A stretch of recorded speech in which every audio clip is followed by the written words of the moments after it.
Mi nombre es Teresa Ramírez.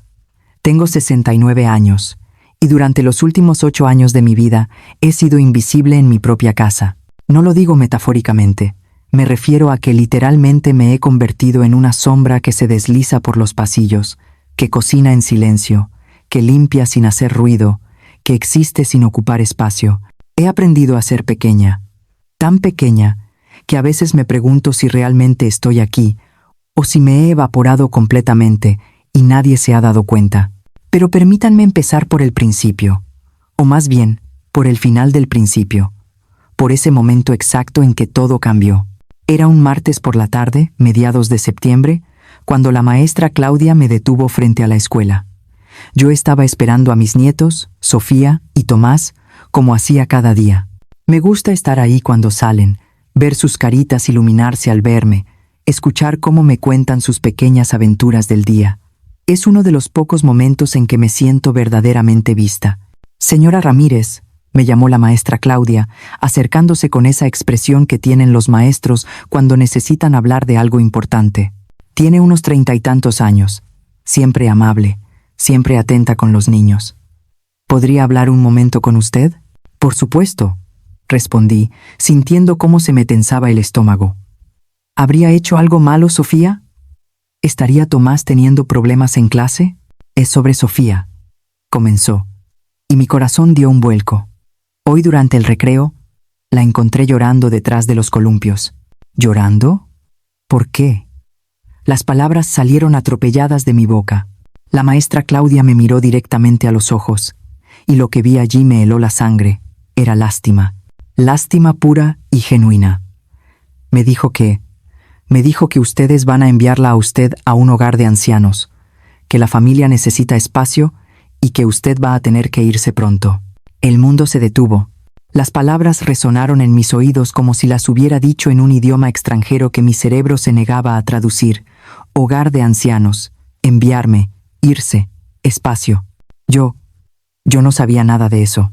Logré articular, sintiendo cómo mis manos empezaban a temblar. Nadie me ha dicho nada.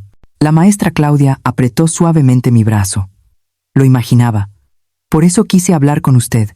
Sofía está muy alterada. Aparentemente escuchó a su padre hablando por teléfono sobre esto hace unos días. Señora Ramírez, sé que no es asunto mío, pero esa niña la adora. Y me pareció que usted tenía derecho a saberlo. Me quedé ahí parada, en medio de la acera, mientras los niños salían corriendo de la escuela y los padres los recogían con sonrisas y abrazos. Sofía apareció momentos después, sus ojos grandes y marrones todavía rojos de llorar, y cuando me vio, corrió hacia mí y me abrazó con una fuerza que casi me derribó. «Abuela», susurró contra mi abrigo, «no quiero que te vayas». Tomás llegó corriendo detrás de ella. «¿Qué pasa? ¿Por qué está llorando Sofía?» «Nada, mi amor», mentí, acariciando su cabello oscuro. «Solo está un poco cansada. Vamos a casa». Pero mientras caminábamos las 3 cuadras hasta la casa, mi casa, aunque nunca la había sentido como tal en estos últimos años, mi mente era un torbellino. Hogar de ancianos. ¿Cuándo habían tomado esa decisión? ¿Cuándo iban a decírmelo? ¿O simplemente iban a llevarme un día, como quien lleva a un perro viejo al veterinario? Esa noche, después de dar de cenar a los niños y ayudarles con la tarea, después de limpiar la cocina y de que Lucía y Fernando llegaran del trabajo sin siquiera saludarme, me encerré en mi habitación y lloré. Lloré como no había llorado desde que Antonio murió hace 8 años. Mi habitación, qué ironía. La habitación más pequeña de la casa, la que originalmente había sido un estudio. Apenas cabía mi cama individual, un armario angosto y una mesita de noche. No había espacio para nada más. Mis cosas, las pocas que había traído cuando me mudé aquí, estaban guardadas en cajas bajo la cama. No quería desordenar el espacio. Me senté en el borde de la cama y miré las paredes desnudas. Ni siquiera había colgado fotografías. Fernando me había dicho una vez, poco después de mudarme, que no quería agujeros en las paredes. Así que las fotos de mi boda, de Lucía de bebé, de Antonio y yo, en nuestras vacaciones en la playa, todas esas memorias permanecían guardadas en una caja de zapatos debajo de mi cama. Invisible, pequeña, prescindible. ¿Cuándo había pasado esto? Cuando mi hija, mi propia hija, Había empezado a verme como una carga en lugar de como su madre. Pensé en los últimos 8 años.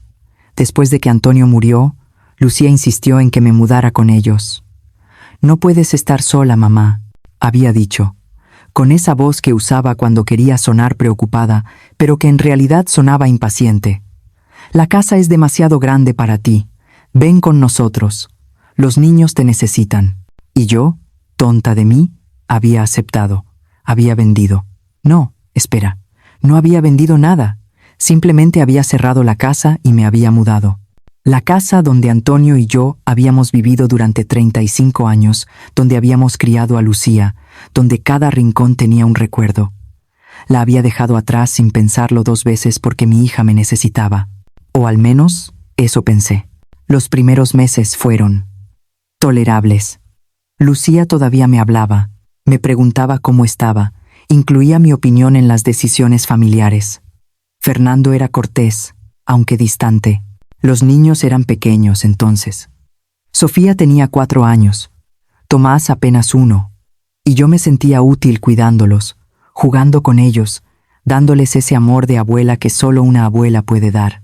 Pero poco a poco, tan gradualmente que apenas lo noté, las cosas cambiaron. Lucía empezó a trabajar más horas. Fernando empezó a hablarme menos. Mis opiniones dejaron de ser solicitadas, luego dejaron de ser toleradas. Finalmente dejaron de existir. «Mamá, por favor, no le des dulces a los niños antes de cenar». «Teresa, ¿podrías cocinar algo más sencillo? A Fernando no le gusta la comida tan condimentada». «Mamá, los niños están viendo la televisión. ¿Podrías hacer menos ruido en la cocina?» «Teresa, necesitamos privacidad familiar. ¿Te importaría cenar en tu habitación esta noche?» Pequeños comentarios, pequeños desplazamientos.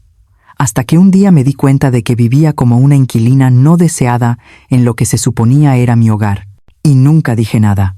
¿Por qué? Porque tenía miedo. Miedo de que si me quejaba, si causaba problemas, me echarían. ¿Y entonces dónde iría? Estaba sola en el mundo excepto por Lucía y los niños. Antonio se había ido. Mis hermanas vivían en otras ciudades. Mis amigas, las pocas que quedaban, tenían sus propias vidas, sus propias familias. Así que me tragué mi orgullo. Me hice pequeña. Me volví invisible. Pero ahora, sentada en mi diminuta habitación, con el corazón roto por las lágrimas de mi nieta y la revelación de la maestra Claudia, algo cambió dentro de mí. No fue como en las películas, donde hay música dramática y un momento de claridad repentina. Fue más sutil que eso. Fue como si una parte de mí que había estado dormida durante 8 años empezara lentamente a despertar. Hogar de ancianos. Querían enviarme a un hogar de ancianos sin siquiera tener la decencia de hablarlo conmigo primero. Me sequé las lágrimas y miré alrededor de mi habitación. Mi mirada cayó sobre el pequeño armario en la esquina. En el estante superior, escondida detrás de mantas viejas, había una caja que no había abierto en 8 años. Una caja que Antonio me había dado una semana antes de morir. Antonio. Mi Antonio. Murió de un ataque al corazón repentino, tan rápido que ni siquiera tuvimos tiempo de despedirnos apropiadamente. Un momento estaba podando las rosas en el jardín, silbando esa canción que siempre silbaba, y al siguiente estaba en el suelo, con la mano sobre el pecho y mi nombre en los labios. Pero una semana antes de morir, cuando ninguno de nosotros sabía que el tiempo se nos acababa, había hecho algo extraño. Me había sentado en la cocina de nuestra casa, nuestra verdadera casa, no esta, y había puesto una caja de metal sobre la mesa. «Teresa», había dicho con esa voz seria que usaba cuando hablaba de cosas importantes. «Necesito que guardes esto en un lugar seguro». «¿Qué es?», había preguntado, mirando la caja con curiosidad. «Documentos importantes. Muy importantes. Prométeme que los guardarás y que solo los abrirás si realmente los necesitas». «Antonio, me estás asustando. ¿Qué documentos?». Él había sonreído, esa sonrisa torcida que tanto amaba. «Nada de qué asustarse, mi amor. Solo promesas que te hice hace mucho tiempo. Quiero asegurarme de que las cumpla, incluso si ya no estoy aquí». «No hables así», le había regañado, aunque un escalofrío me había recorrido la espalda. «Es solo una precaución, Teresa. Toda mi vida he trabajado para asegurarme de que nunca necesites depender de nadie. Estos documentos son la prueba de eso. Pero... había vacilado, sus ojos oscuros serios. Pero solo ábrelos si realmente los necesitas. Mientras puedas valerte por ti misma, mientras Lucía te trate bien, no hace falta que sepas lo que hay aquí. ¿Por qué tanto misterio? Porque, había dicho, apretando mi mano, quiero que Lucía te cuide porque te ama, no porque tenga que hacerlo, ¿entiendes? No había entendido entonces, pero ahora, 8 años después, empezaba a entender perfectamente. Me levanté de la cama, mis rodillas crujiendo en protesta. 69 años. ¿Cómo había pasado tan rápido? Y me subí a una silla para alcanzar el estante superior del armario. Moví las mantas a un lado y saqué la caja de metal. Estaba cubierta de polvo. La coloqué sobre mi cama y me senté a su lado, mirándola durante lo que pareció una eternidad. Mis manos temblaban. ¿Qué había dentro? ¿Realmente quería saberlo? Si realmente los necesitas, había dicho Antonio. Los necesitaba. Dios, cómo los necesitaba en ese momento. Abrí la caja. Dentro había varios documentos cuidadosamente organizados en carpetas. La primera carpeta contenía algo que me hizo contener el aliento. Escrituras. Escrituras de propiedad. Mis ojos se abrieron más y más mientras las leía. La casa en la que Antonio y yo habíamos vivido durante 35 años. La escritura estaba a mi nombre. Solo a mi nombre. Pero eso no era todo. Había otra escritura. Una casa pequeña en la costa, en un pueblecito llamado Altea. ¿Cuándo habíamos comprado eso? Hojeé los documentos. 23 años atrás. ¿Cómo era posible? Yo no recordaba. Otra escritura. Un apartamento en el centro de la ciudad. Este era más reciente, de hacía 15 años. El apartamento estaba alquilado. Vi por los documentos anexos. Había registros de pagos de alquiler, depósitos bancarios y una última escritura. Un terreno rural, pequeño, con una casa antigua, 30 años de antigüedad. Esta compra. 4 propiedades, todas a mi nombre. Mi corazón latía tan fuerte que podía oírlo en mis oídos. ¿Cómo? ¿Cuándo? ¿Por qué Antonio nunca me había dicho nada? Encontré la respuesta en el sobre al fondo de la caja. Una carta, escrita con la letra irregular de Antonio, escrita claramente con prisa, como si hubiera tenido miedo de no tener tiempo suficiente. È maggiore di mi querida Teresa. Es mayor que si estás leyendo esto. Significa que ya no estoy contigo. Significa que finalmente tuviste que abrir esta caja porque la necesitabas. Y me rompe el corazón pensar en las razones por las que podrías necesitarla. Es mayor que... Durante 40 años trabajé en la construcción. Fui albañil, capataz, maestro de obras. Gané un salario modesto, lo sé. Nunca pudimos permitirnos grandes lujos. Nunca viajamos al extranjero. Nunca tuvimos el coche de lujo que te merecías. Pero lo que sí hice, Teresa, fue invertir cada euro extra que conseguíamos. Cada bono de fin de año, cada hora extra, cada pequeño ahorro. Es mayor que compré propiedades cuando eran baratas. Las arreglé yo mismo. Las alquilé. Y con el dinero de los alquileres, compré más. Todo en tu nombre, siempre en tu nombre, porque quería asegurarme de que si algo me pasaba, nunca tuvieras que depender de nadie. Es mayor que, especialmente nunca tuvieras que depender de Lucía. Es mayor que, no me malinterpretes. Amo a nuestra hija, pero la conozco. La he visto crecer, y he visto cómo su esposo, ese Fernando, la ha cambiado. La ha vuelto más dura, más fría, más calculadora. He visto cómo te habla cuando piensa que no estoy escuchando. He visto cómo te mira, a veces. Es mayor que... Por eso nunca le dije nada sobre las propiedades. Quería que te cuidara porque te ama, no porque tuviera que hacerlo. Quería darle la oportunidad de ser una buena hija sin ninguna motivación externa. Es mayor que... Pero si estás leyendo esto, si has abierto esta caja, significa que algo salió mal. Significa que necesitas estos documentos. Esta información. Significa que necesitas saber que tienes poder, que tienes opciones, que nunca tienes que aceptar menos de lo que mereces. Es mayor que la casa donde vivimos, Teresa, es tuya. Vale aproximadamente 280.000 euros, según la última tasación que hice hacer en secreto hace 2 años. El apartamento en el centro está alquilado por 950 euros al mes a una familia encantadora. La casa en Altea podría alquilarse por temporada turística o vivir allí. Siempre soñaste con vivir cerca del mar. El terreno rural. Bueno, es pequeño, pero es tuyo. Es mayor que todo junto, mi amor. Tienes un patrimonio de aproximadamente 520.000 euros. Eres rica. Siempre lo has sido, solo que no lo sabías. Es mayor. Que no dejes que nadie te haga sentir pequeña. No dejes que nadie te haga sentir una carga. No eres un peso que deba ser soportado. Eres Teresa Ramírez, la mujer más fuerte, inteligente y hermosa que he conocido.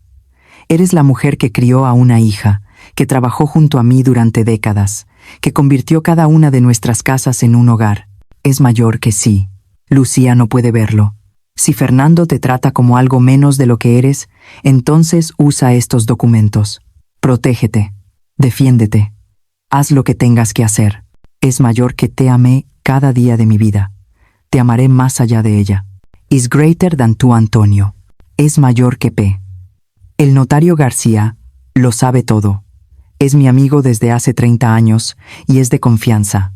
Su número está en la última página. Llámalo si necesitas ayuda. Leí la carta 3 veces, luego una cuarta. Mis lágrimas caían sobre el papel, manchando la tinta, pero no me importó. Antonio, mi Antonio, había previsto esto. Había sabido, y me había protegido incluso después de su muerte. Miré los documentos esparcidos sobre mi cama. La casa donde ahora vivíamos, donde Lucía, Fernando, los niños y yo vivíamos, era mía. Había sido mía todo este tiempo. Ellos habían vivido aquí durante 8 años sin saberlo, pensando que era la casa de Fernando, comprada con su dinero, su inversión, pero era mía. Había sido comprada con el sudor de Antonio, con sus horas extras, con su visión de futuro, y él me la había dejado a mí, solo a mí. Una risa histérica brotó de mi garganta, luego otra. Pronto estaba riéndome y llorando al mismo tiempo, tapándome la boca con la mano para no hacer ruido. No quería que nadie me escuchara. No quería que nadie supiera. No todavía. Porque por primera vez en 8 años, yo tenía el poder. Yo tenía el control. Yo tenía opciones.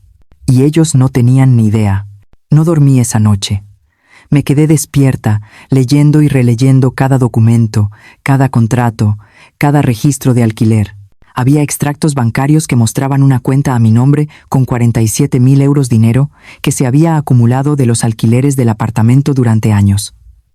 Antonio lo había configurado todo automáticamente. El dinero entraba cada mes y se quedaba allí, acumulándose, esperándome. 47.000 euros. Ni siquiera sabía que existían.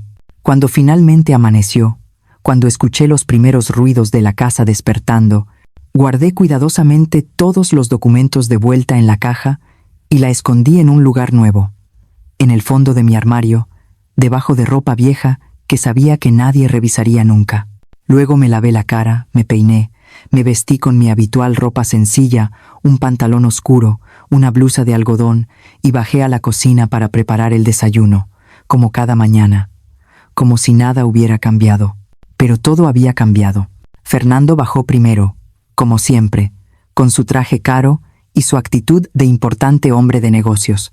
Ni siquiera me miró cuando entró a la cocina. Solo sirvió su café y se sentó a la mesa con su teléfono, revisando emails. Lucía apareció 10 minutos después, ya vestida para el trabajo, con ese abrigo elegante que le había costado 400 euros y que yo había admirado cuando lo compró, aunque ella apenas había reconocido el cumplido. «Buenos días», murmuré. «Como siempre». Fue su respuesta, como siempre. Los niños bajaron corriendo, con ese caos hermoso de la infancia. Sofía me abrazó como si no me hubiera visto en semanas, aunque había dormido solo en el piso de arriba. Sus ojos buscaban los míos con preocupación, recordando sin duda lo que me había dicho la maestra Claudia. «Buenos días, mi amor», le dije, besando su frente. «¿Dormiste bien?» Ella asintió, pero pude ver la pregunta en sus ojos. «¿Te vas a ir?». Le guiñé un ojo y le susurré al oído: no te preocupes por nada. No era una mentira, pero tampoco era toda la verdad. Todavía no sabía qué iba a hacer, cómo iba a manejar esto. Pero lo que sí sabía era que ya no iba a aceptar ser tratada como algo desechable. Serví el desayuno: tostadas, huevos revueltos, jugo de naranja recién exprimido. Fernando comió sin levantar la vista de su teléfono. Lucía picoteó su tostada, preocupada por las calorías. Los niños comieron con apetito, contándome sobre sus sueños, sus planes para el día. Y yo me senté allí, en mi lugar habitual al final de la mesa, nunca en la cabecera. Eso era para Fernando, nunca al lado de Lucía. Ese espacio era familiar. Y observé, realmente observé por primera vez en años, la mesa donde estábamos comiendo. ¿La había elegido yo? ¿La había pagado Antonio y yo con nuestro dinero? Las sillas, los platos, los cubiertos, todo venía de mi casa original, la que había cerrado cuando me mudé aquí. Las cortinas de la cocina las había cosido yo misma durante mi segunda semana aquí, tratando de hacer que el lugar se sintiera más como un hogar. El refrigerador lo había comprado yo con mi pensión hace 3 años cuando el viejo se rompió. Costó 800 euros. Fernando había dicho que no podían permitírselo en ese momento, así que yo lo había pagado sin pensarlo 2 veces. Nunca me devolvieron el dinero. Miré alrededor de la cocina, de la sala que se veía desde aquí, del comedor. ¿Cuántas cosas había pagado yo en estos 8 años? ¿Cuántas pequeñas contribuciones había hecho, pensando que estaba ayudando a mi familia, sin darme cuenta de que estaban abusando de mi generosidad? Teresa. La voz de Fernando me sacó de mis pensamientos. Era la primera vez que me dirigía la palabra esta mañana. Hoy voy a trabajar desde casa. Necesito que seas especialmente silenciosa. Tengo llamadas importantes. Antes, habría asentido sumisamente. Habría planeado mi día entero alrededor de su necesidad de silencio. Habría caminado de puntillas en mi propia casa. Pero hoy, con el conocimiento de lo que había en esa caja, con las palabras de Antonio resonando en mi mente, algo diferente salió de mi boca. De acuerdo, dije simplemente. No, por supuesto, no lo siento. Solo de acuerdo. Fernando levantó la vista de su teléfono, sorprendido por mi tono neutral. Me miró durante un momento largo, como si me viera realmente por primera vez en meses. Luego volvió a su teléfono, sin decir nada más. Pero yo había visto esa mirada, y en ella había reconocido algo, un ligero cambio en la dinámica de poder, tan pequeño que probablemente ni él mismo lo había notado conscientemente, pero estaba ahí. Después de que los niños se fueran a la escuela y Lucía al trabajo, Fernando se encerró en su oficina en el segundo piso. Yo empecé mi rutina habitual: lavar los platos del desayuno, hacer las camas, limpiar los baños. Pero mi mente estaba en otro lugar. ¿Qué debía hacer ahora? ¿Confrontarlos inmediatamente? ¿Esperar a que me dijeran sobre el hogar de ancianos? ¿Llamar al notario García? Estaba pasando la aspiradora en el pasillo cuando lo escuché. La voz de Fernando, hablando por teléfono en su oficina. La puerta estaba ligeramente entreabierta. Probablemente no la había cerrado bien, confiando en que yo sería silenciosa, como me había ordenado. Apagué la aspiradora y me acerqué. No estaba orgullosa de espiar, pero después de la revelación de ayer, sentía que tenía derecho a saber qué estaba pasando en mi propia casa. Sí, es una casa grande, estaba diciendo Fernando con esa voz de negocios que usaba cuando quería sonar importante. 4 habitaciones, 3 baños, jardín, ubicación excelente. Una pausa mientras la otra persona hablaba. No, no está en venta todavía, pero lo estará pronto. Digamos que, en un mes aproximadamente. Estamos resolviendo algunos asuntos familiares primero. Mi corazón empezó a latir más fuerte. Precio. Estoy pensando en pedir 290.000 euros. Tal vez podría bajar a 280.000 si la venta es rápida. ¿Conoce a alguien interesado? Se estaba refiriendo a esta casa. A mi casa. La estaba tratando de vender antes de que yo siquiera supiera que me querían echar. El problema es la suegra, continuó Fernando, y su voz tomó un tono de fastidio. Está viviendo aquí, pero vamos a solucionarlo. Encontramos un hogar de ancianos muy bueno. Santa María se llama. 1.200 euros al mes, todo incluido. Otra pausa. ¿Quién lo va a pagar? Fernando se rió, pero no fue una risa agradable. Bueno, ella tiene una pensión de 800 euros. Nosotros pondremos los 400 que faltan. Es lo mínimo que podemos hacer, ¿no? Aunque honestamente después de años de mantenerla, creo que ya hemos hecho suficiente. ¿Mantenerme? ¿Mantenerme? La furia empezó a hervir en mi estómago. Una vez que la casa esté vacía, podemos ponerla en venta inmediatamente. Necesitamos ese dinero lo antes posible. Las deudas no esperan, amigo mío. ¿Deudas? ¿Qué deudas? Sí, fue mala suerte con la empresa. Maldita crisis. Pero con el dinero de la casa puedo saldar todo y empezar de nuevo. Calculamos unos 280.000 menos comisiones. Digamos que nos quedan limpios unos 260.000. Es suficiente para pagar a los bancos y a algunos proveedores que están siendo, digamos, insistentes. Mi mente trabajaba a toda velocidad. Fernando estaba en quiebra, o cerca de ello, y planeaba usar mi casa para salvarse. ¿Cuándo? Pues, tengo que hablar con ella esta semana. Ya llevamos demasiado tiempo postergándolo. Lucía está nerviosa. No quiere herir los sentimientos de su madre. Pero yo le digo que hay que ser prácticos. La vieja tendrá mejor cuidado en Santa María. Enfermeras, actividades, gente de su edad. Es por su propio bien, en realidad. Por mi propio bien. Claro, sí. Te llamaré en cuanto tengamos fecha definitiva. Gracias por los contactos de las inmobiliarias. Hablamos pronto. Colgu. Yo me quedé paralizada en el pasillo, con la aspiradora silenciosa a mi lado, mi corazón latiendo tan fuerte que temía que pudiera oírlo desde su oficina.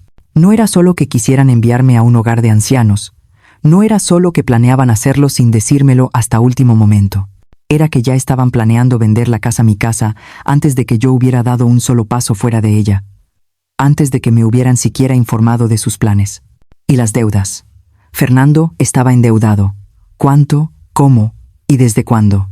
Recordé entonces todos esos viajes que habían hecho en los últimos años, las vacaciones en las Maldivas el año pasado, el coche nuevo de Lucía hace 2 años, un BMW que costaba más que lo que Antonio ganaba en un año entero, las cenas en restaurantes caros, la ropa de marca, los juguetes costosos para los niños, todo a crédito, todo mientras fingían que yo era una carga que debían mantener.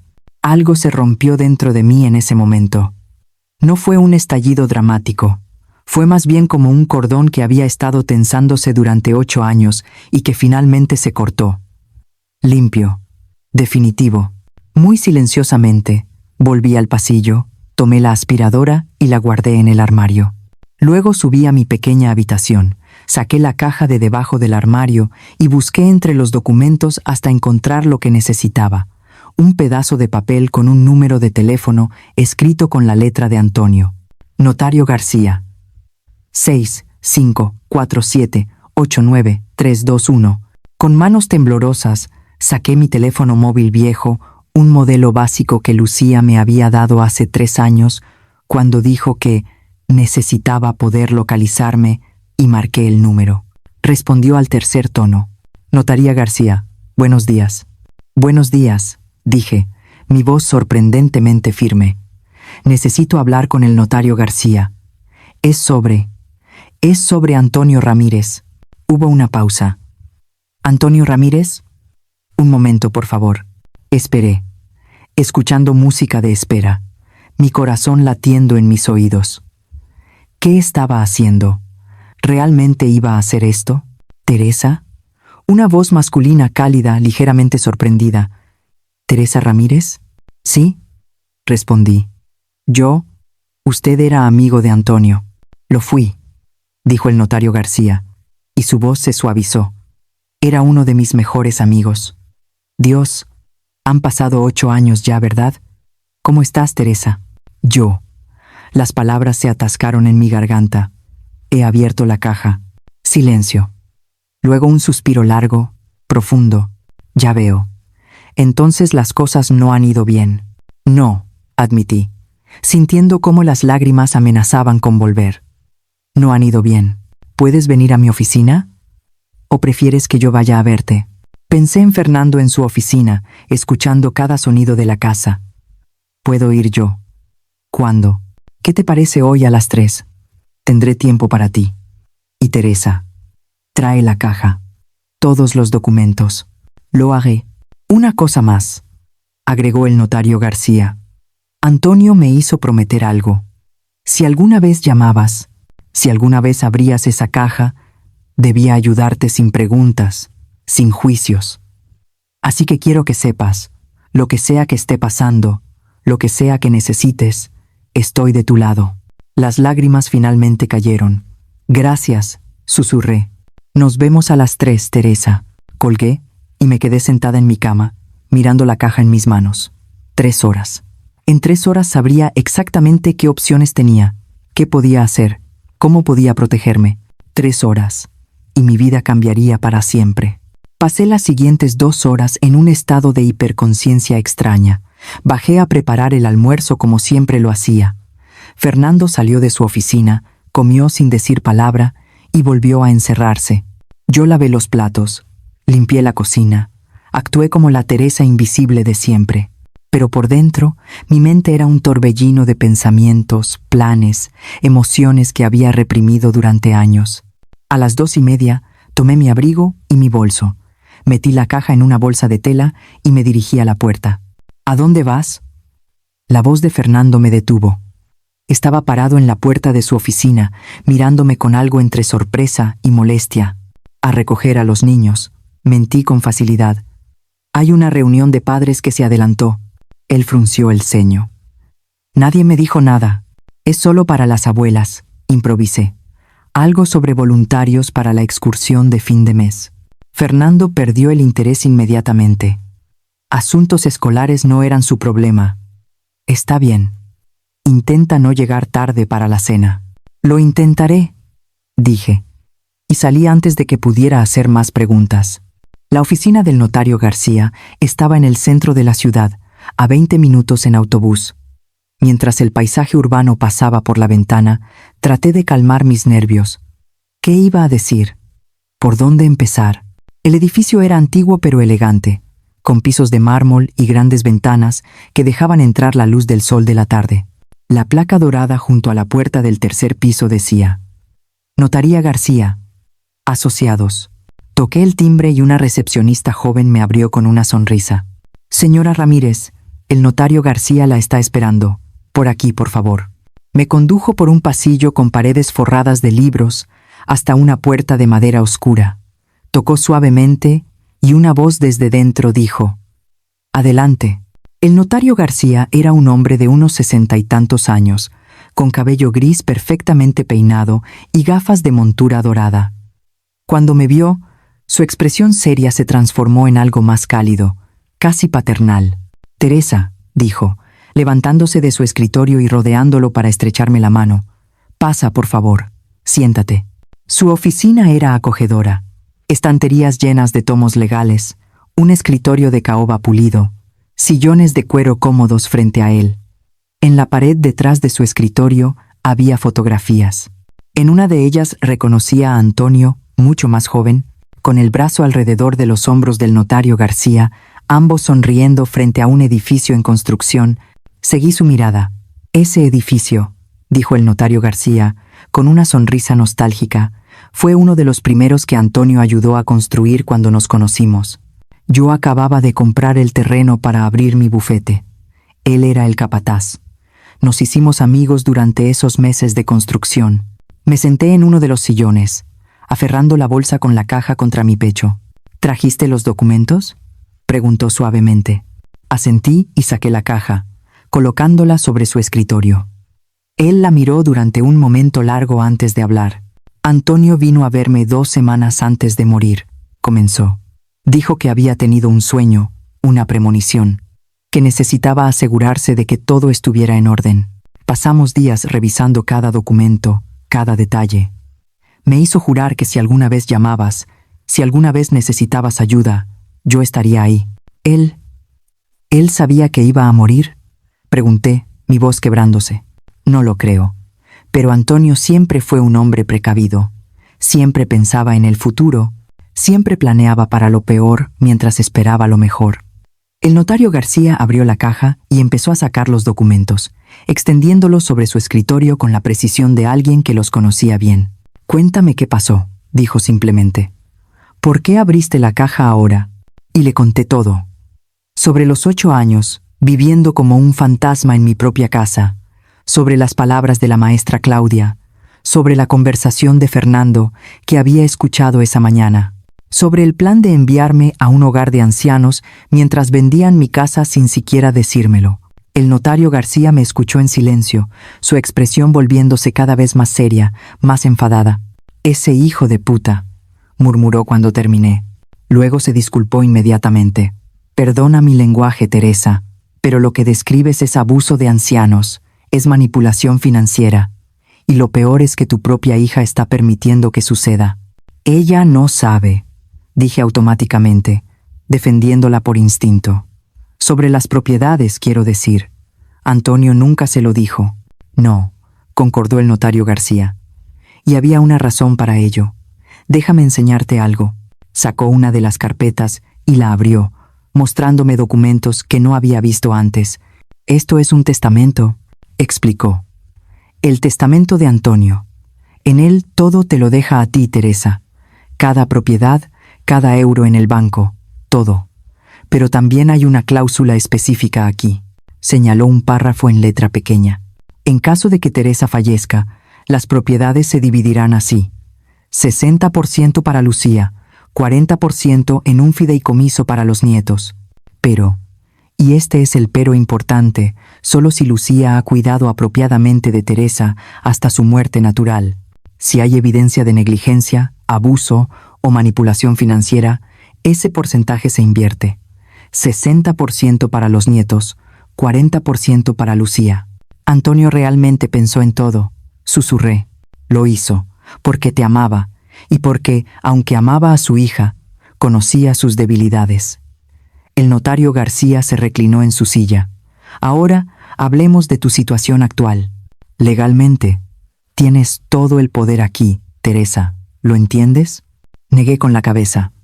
«No estoy segura». «Muy bien. Vamos punto por punto». Tomó una hoja de papel y empezó a escribir mientras hablaba. «Primero, la casa donde actualmente vives es tuya. Está a tu nombre desde hace 25 años. Lucía y Fernando han estado viviendo en tu propiedad durante 8 años. Técnicamente, son tus inquilinos, aunque no hayan pagado alquiler. Esto significa que tienes todo el derecho de pedirles que se vayan si así lo deseas. Tendrías que darles un aviso previo normalmente, 30 días, pero legalmente, la casa es tuya y puedes disponer de ella como quieras». Mi cabeza daba vueltas. ¿Puedo simplemente echarlos? Legalmente sí, aunque recomendaría un enfoque más estratégico. Pero llegaremos a eso. Segundo, las otras propiedades. El apartamento en el centro actualmente genera 950 euros mensuales en alquiler. Ese dinero ha estado depositándose automáticamente en una cuenta bancaria a tu nombre.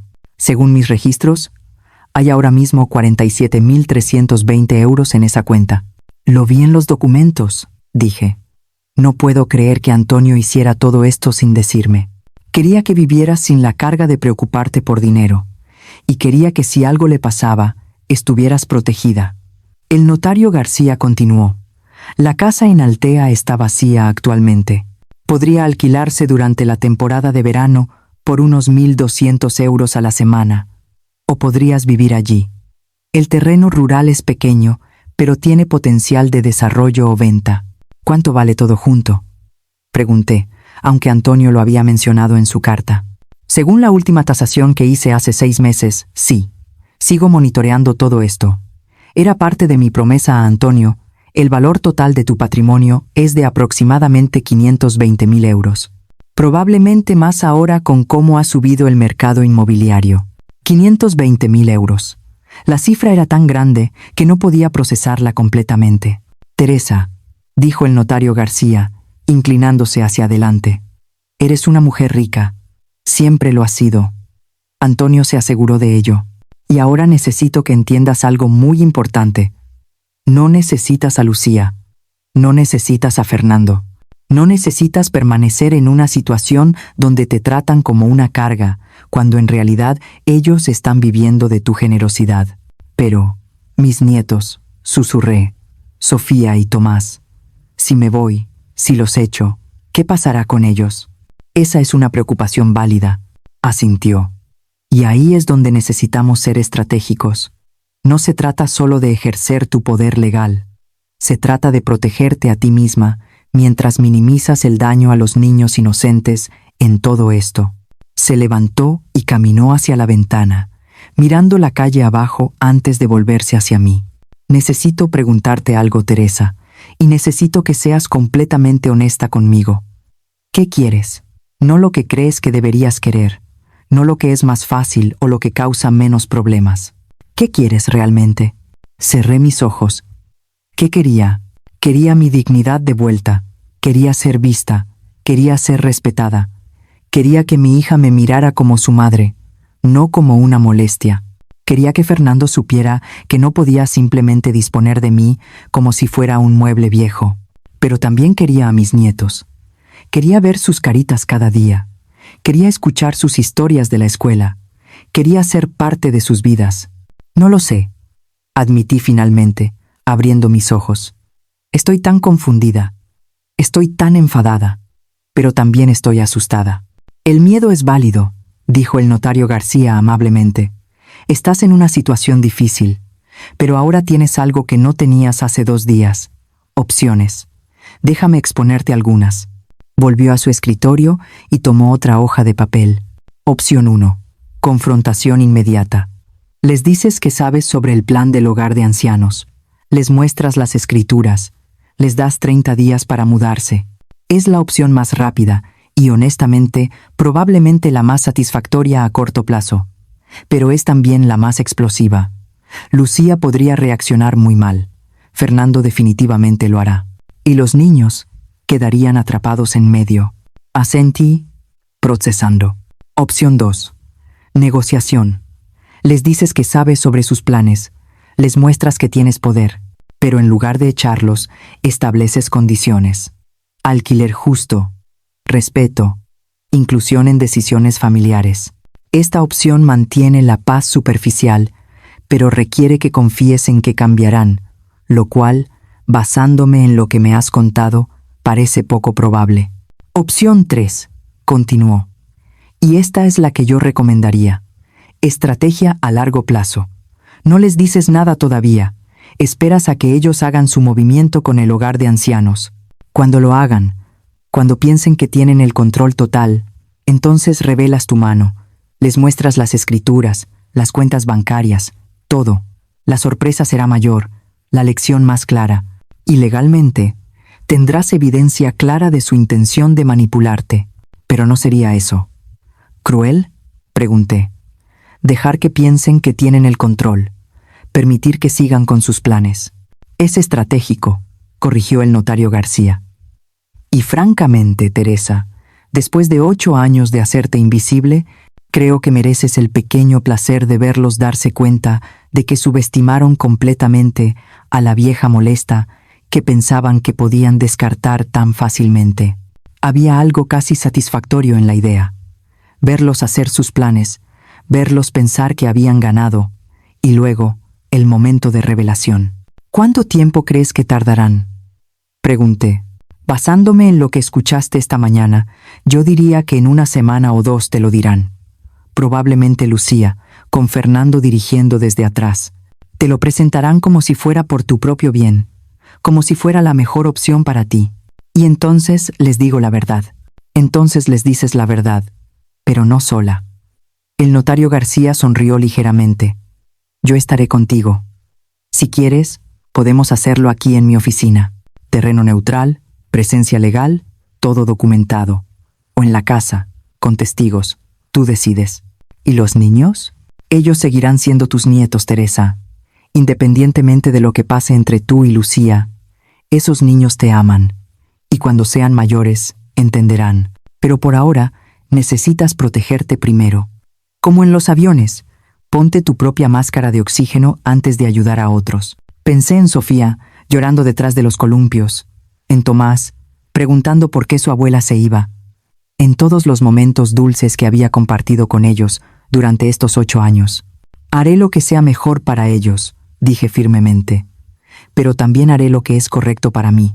Esa es la Teresa que Antonio conocía y amaba, dijo el notario García con aprobación.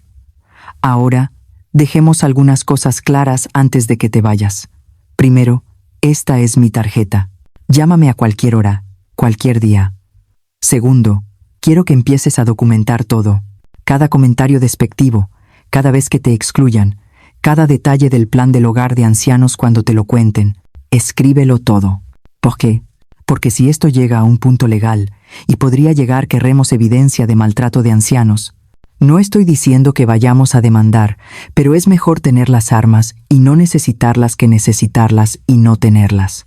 Tomé su tarjeta y la guardé cuidadosamente en mi bolso. Tercero, continuó, voy a preparar algunos documentos, certificaciones de que eres la dueña de la casa, copias de todos los títulos de propiedad, documentación de la cuenta bancaria. Los tendré listos en 2 días. Cuando llegue el momento de revelar todo, Kerr. Los siguientes 10 días fueron los más extraños de mi vida. Por fuera, seguía siendo la misma Teresa invisible de siempre. Cocinaba, limpiaba, cuidaba de los niños, me movía por la casa como un fantasma silencioso, pero por dentro había cambiado completamente. Era como si hubiera estado viviendo en blanco y negro durante 8 años, y de repente alguien hubiera encendido el color. Veía todo diferente. Cada rincón de la casa me recordaba que era mía. Cada comentario despectivo de Fernando o cada silencio indiferente de Lucía ya no me dolía de la misma manera. Ahora solo servían como confirmación de que lo que estaba a punto de hacer era lo correcto. El notario García me había dado un pequeño cuaderno. Documenta todo, me había dicho. Y eso hacía. Cada noche, después de que todos se durmieran, me sentaba en mi pequeña habitación y escribía. 9 de septiembre. Fernando pidió que le sirviera el café en su oficina. Cuando le llevé la taza, ni siquiera levantó la vista. Dijo, déjalo ahí como si fuera una empleada. No dijo gracias. 10 de septiembre. Lucía me pidió que no usara mi perfume porque a Fernando le molesta el olor. Es el perfume que Antonio me regaló en nuestro último aniversario. Lo he estado usando durante 40 años. 11 de septiembre. Cena familiar. Fernando habló durante 20 minutos sobre su trabajo. Lucía habló sobre sus planes para el fin de semana. Los niños contaron sobre la escuela. Nadie me preguntó cómo estuvo mi día. Cuando intenté comentar algo, Fernando me interrumpió para pedirme más pan. Pequeñas cosas. Cosas que antes habría ignorado o racionalizado. Pero ahora, escritas en papel, formaban un patrón claro e innegable de desprecio sistemático. El notario García tenía razón. Necesitaba estas evidencias, no solo para razones legales, sino para mí misma.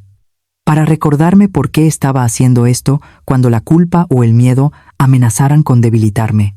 El día 10 después de mi reunión con el notario García, un sábado por la mañana, noté que algo estaba diferente. Fernando y Lucía habían estado susurrando en su habitación durante horas la noche anterior. Esta mañana, ambos me miraban de forma extraña, nerviosa, en el caso de Lucía, calculadora, en el de Fernando. Eran las 10 de la mañana. Los niños estaban en el jardín jugando. Yo estaba en la cocina preparando galletas. Sofía las adoraba y quería tener algo especial para ellos antes de que todo cambiara. Teresa. La voz de Fernando me hizo dar un respingo. Nunca me llamaba por mi nombre, a menos que quisiera algo. ¿Podrías venir a la sala? Lucía y yo necesitamos hablar contigo. Ahí estaba. El momento que había estado esperando. Por supuesto, dije con voz suave, limpiándome las manos en el delantal. Solo déjame meter estas galletas al horno. Es importante, insistió Fernando. Había una nota de impaciencia en su voz. Las galletas pueden esperar. Apagué el horno sin hornear las galletas y los seguí a la sala. Mi corazón latía rápido, pero mantuve mi expresión neutral. La Teresa invisible, la Teresa sumisa. Por última vez, Lucía estaba sentada en el sofá, retorciendo las manos. Fernando estaba de pie junto a la ventana, con esa postura de hombre de negocios que adoptaba cuando quería parecer autoritario. «Siéntate, por favor», dijo Fernando, señalando el sillón individual, no el sofá donde estaba Lucía. El sillón que me colocaba frente a ellos, como en una entrevista de trabajo o un interrogatorio. Me senté. Crucé las manos en mi regazo y esperé. Hubo un silencio incómodo. Finalmente, Lucía habló, su voz temblorosa. «Mamá, nosotros hemos estado hablando sobre tu situación, sobre tu bienestar, mi situación, mi bienestar». Palabras bonitas para envolver algo feo. ¿Sí? 10 simplemente. Fernando se aclaró la garganta. «Teresa, tienes 69 años. Eres una mujer mayor.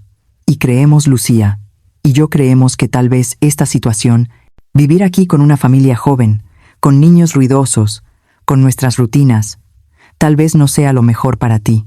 «Ya veo», dije, manteniendo mi voz neutral. Dentro de mi bolsillo, mis dedos apretaban la tarjeta del notario García que llevaba conmigo como un talismán. Lucía se inclinó hacia adelante. «Mamá, no queremos que lo tomes a mal. Te queremos. Los niños te adoran. Pero hemos estado investigando. Y hay lugares maravillosos, lugares diseñados específicamente para personas de tu edad, donde tendrías compañía, actividades, cuidado profesional. Un hogar de ancianos», dije claramente. No una pregunta, una afirmación. Lucía se sonrojó. «No nos gusta ese término. Es más como una comunidad de retiro. Se llama Santa María. Y mamá, es hermoso. Tiene jardines, una biblioteca, clases de artesanía. Y cuesta 1.200 euros al mes», agregué. Fernando me miró con sorpresa. «¿Cómo sabes eso?» Me encogí de hombros. La imagen de la inocencia. «Los folletos están sobre tu escritorio. Los vi cuando estaba limpiando». Fue una mentira, por supuesto. Lo sabía porque lo había escuchado decirlo por teléfono. Pero quería que pensaran que había sido un descubrimiento accidental. «Ah», Fernando se recuperó rápidamente. «Bueno, sí, es una inversión significativa. Tu pensión cubre 800 euros. Y nosotros, por supuesto, cubriremos los 400 restantes. Es lo menos que podemos hacer después de todos estos años. Todos estos años. Como si me hubieran hecho un favor dejándome vivir en mi propia casa». «Ya veo», repetí. Lucía me miró ansiosamente. «¿No estás enfadada, mamá?» «¿Debería estarlo?», pregunté, volviéndome hacia ella. «¿Ustedes creen que esto es lo mejor para mí?» «Lo es», intervino Fernando rápidamente. «Sinceramente, Teresa, aquí estás sola la mayor parte del día. Lucía y yo trabajamos. Los niños están en la escuela. No tienes amigas que vengan a visitarte. No sales. No haces nada más que tareas domésticas. En Santa María tendrías personas de tu edad, actividades, propósito. Como si no tuviera propósito aquí. Como si los últimos 8 años de cocinar, limpiar, cuidar niños no fueran propósito suficiente. ¿Y cuándo tenía planeado hacer esta transición?», pregunté. Fernando y Lucía intercambiaron una mirada. Él asintió ligeramente, dándole permiso para hablar. «Pensábamos que tal vez en 2 semanas», dijo Lucía suavemente. «Ya hicimos una reserva en Santa María. Tienen una habitación disponible. Es luminosa, con vista al jardín. Fuimos a verla, y pensamos en ti todo el tiempo. 2 semanas, me estaban dando 2 semanas. Ya pagaron el depósito, supongo», dije. Otra mirada entre ellos. «Sí», admitió Fernando. «Tuvimos que actuar rápido. Santa María tiene lista de espera, por supuesto. No querían darme tiempo para pensar, para reaccionar, para buscar alternativas. Querían que fuera un hecho consumado. ¿Y esta casa?», pregunté con voz suave. «¿Qué pasará con esta casa cuando yo me vaya?». Fernando se puso rígido. Lucía bajó la mirada. «Bueno», dijo Fernando lentamente, «eso no debería preocuparte, Teresa. Nosotros nos encargaremos de todo. Tú solo necesitas concentrarte en instalarte en tu nuevo hogar». No respondieron la pregunta, porque la respuesta era: Venderán mi casa en el momento en que yo salga por la puerta. Me quedé en silencio durante un largo momento, mirando sus caras. Lucía parecía a punto de llorar. Fernando parecía impaciente, queriendo que esto terminara. Ninguno de los dos parecía consciente de la enormidad de lo que estaban proponiendo. O peor, eran conscientes pero no les importaba. Necesito pensarlo, dije finalmente. ¿Pensar qué? Fernando frunció el ceño. Teresa, no es una decisión tan complicada. Es por tu propio bien. Aún así, dije, levantándome del sillón, es mi vida. Necesito pensar sobre ello. Mamá. Lucía se puso de pie, acercándose a mí. Sé que es difícil. El cambio siempre es difícil. Pero prométeme que al menos irás a visitar Santa María. Solo míralo. Conoce a la directora. Habla con algunos de los residentes. Creo que una vez que lo veas, entenderás que es la mejor opción. ¿La mejor opción para quién? Quería preguntar. Pero no lo hice. En lugar de eso, asentí lentamente. Está bien. Iré a verlo. El alivio en sus caras fue casi cómico. Excelente, dijo Fernando. Todo negocios de nuevo. Programaré una visita para el lunes. ¿Te parece bien? Como quieras, dije, y salí de la sala antes de que pudieran ver las lágrimas que amenazaban con caer. No eran lágrimas de tristeza. Eran lágrimas de rabia, de incredulidad, de dolor por la traición de mi propia hija. Subí a mi habitación, cerré la puerta y llamé al notario García. Es hora, le dije cuando respondió. Acaban de decírmelo. 2 semanas. Quieren enviarme a un hogar de ancianos en 2 semanas. Escuché cómo exhalaba lentamente. ¿Cómo te sientes? Enfadada, traicionada, pero también aliviada. Ya no tengo que fingir, ya no tengo que esperar. ¿Quieres hacer la revelación ahora o después de la visita a Santa María? Pensé en eso. Después. Quiero que piensen que lo tienen todo controlado. Quiero que firmen los papeles de Santa María, que hagan todos sus planes. Y entonces les muestras quién realmente tiene el control, terminó el notario García. Su voz tenía un tono de satisfacción. Me gusta cómo piensas, Teresa. Pero ten cuidado. No dejes que te manipulen para firmar nada antes de tiempo. No lo haré. Y Teresa, estos próximos días van a ser difíciles. Vas a tener que seguir actuando como la Teresa sumisa, mientras ellos creen que han ganado. ¿Puedes hacerlo? Miré mi reflejo en el pequeño espejo sobre mi tocador. Veía a una mujer de 69 años, con arrugas alrededor de los ojos y canas en el cabello. Pero también veía algo nuevo en esos ojos. Fuerza, determinación, poder. Puedo hacerlo, dije con firmeza. He estado actuando durante 8 años. Puedo actuar 2 semanas más. Bien. Mantente en contacto. Y recuerda, documenta todo. Después de colgar, saqué mi cuaderno y escribí. 12 de septiembre. Fernando y Lucía me informaron que quieren enviarme a Santa María en 2 semanas. No preguntaron si yo quería ir, no preguntaron qué pensaba, simplemente me lo dijeron como un hecho. Fernando dijo que era por mi propio bien. Lucía lloró, pero no me defendió.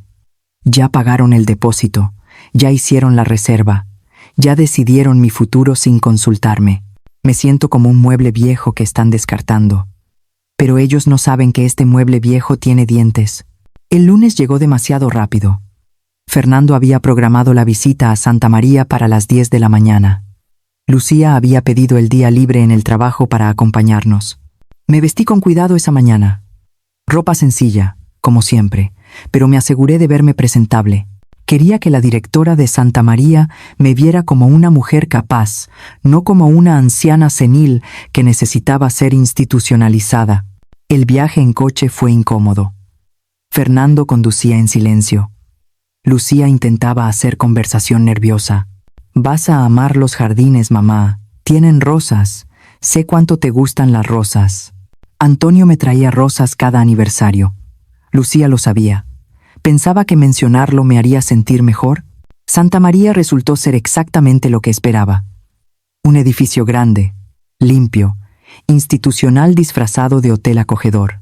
Había plantas en macetas, colores suaves en las paredes, música instrumental suave en el vestíbulo, pero no podían disfrazar lo que realmente era, un lugar donde las familias enviaban a sus ancianos para no tener que lidiar con ellos. La directora, señora Montero, era una mujer de unos 50 años, con una sonrisa profesional permanente. «Señora Ramírez, qué placer conocerla», dijo, estrechando mi mano con demasiada fuerza.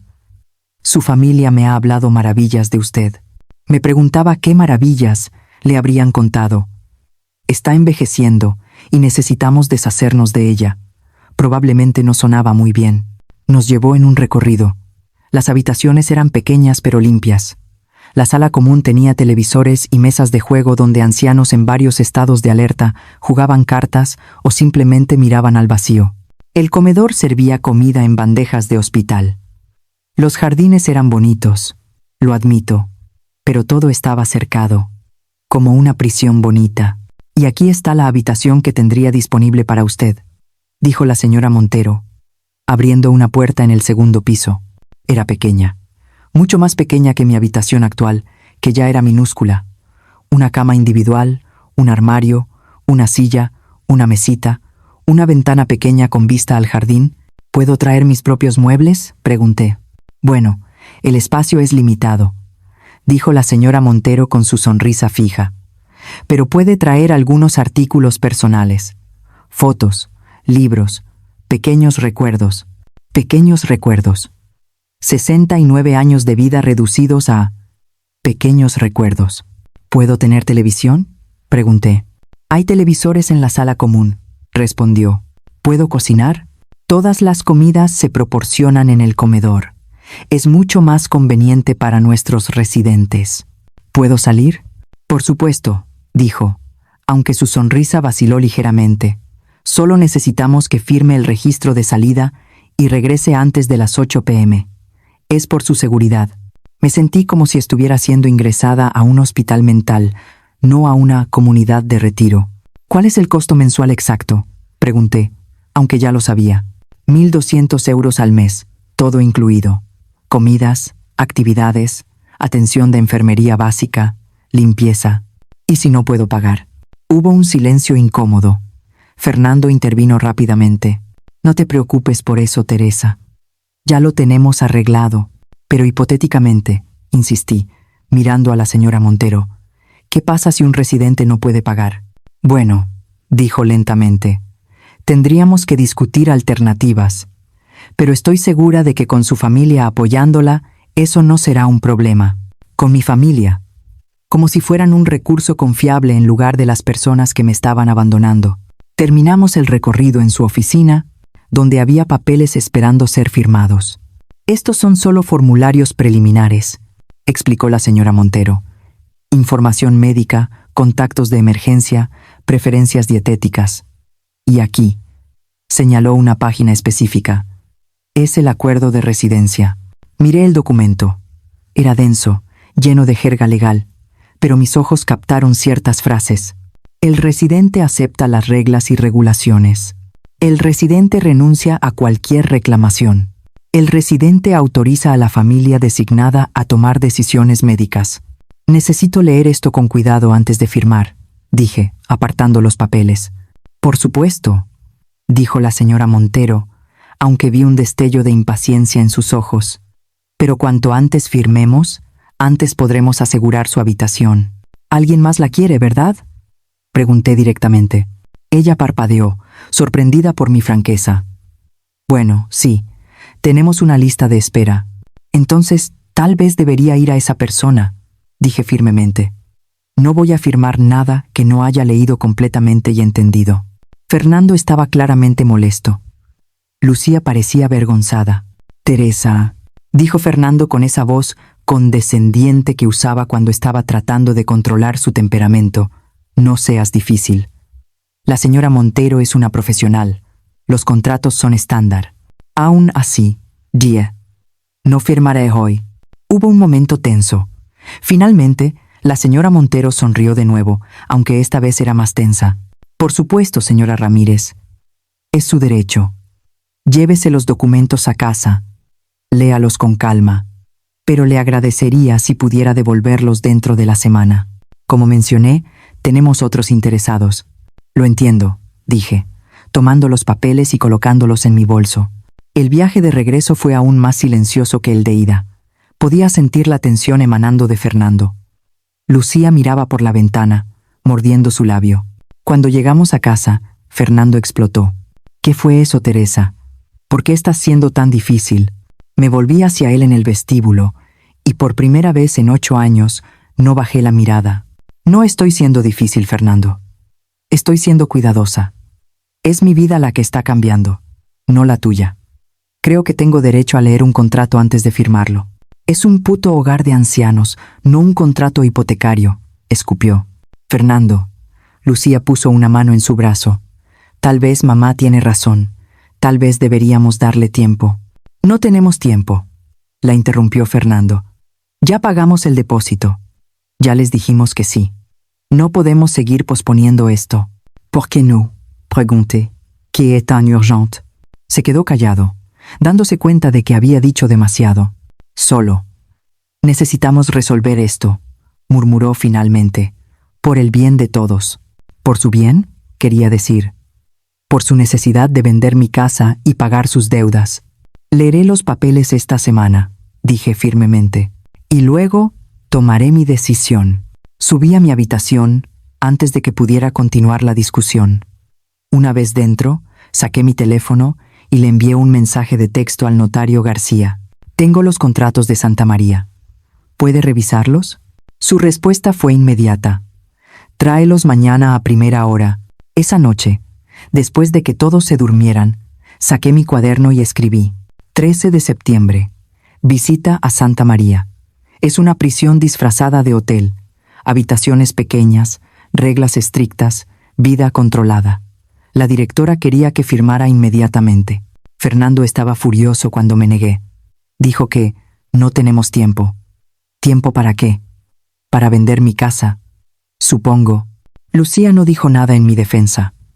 De nuevo, he tomado una decisión. Ya no voy a esperar hasta que ellos hagan su próximo movimiento. Voy a hacer el mío. Al día siguiente, martes por la mañana, le dije a Lucía que tenía una cita médica. Otra mentira, pero a estas alturas, sentía que estaba justificada. Fui directamente a la oficina del notario García. Cuando le mostré los contratos de Santa María, su expresión se volvió cada vez más sombría mientras leía. «Esto es terrible», murmuró, pasando las páginas. «Mira esta cláusula. El residente autoriza a la familia designada a tomar decisiones médicas, financieras y legales en su nombre, si el personal determina que el residente no puede hacerlo por sí mismo. ¿Ves el problema? ¿Que básicamente me estarían quitando mi autonomía? Exactamente. Y mira quién firma como familia designada». Señaló una línea en el contrato donde Fernando había prellenado su nombre. No el de Lucía, el suyo. Fernando tendría poder legal sobre ti, explicó el notario García, con su firma y la aprobación del personal de Santa María que, seamos honestos, probablemente darían si él les paga. Suficiente podría acceder a tus cuentas bancarias, vender tus propiedades, todo. Mi sangre se heló. ¿Puede hacer eso? Si firmas este contrato, sí. Es una de las cláusulas más agresivas que he visto en un contrato de residencia para ancianos. La mayoría requiere una declaración médica formal de incapacidad.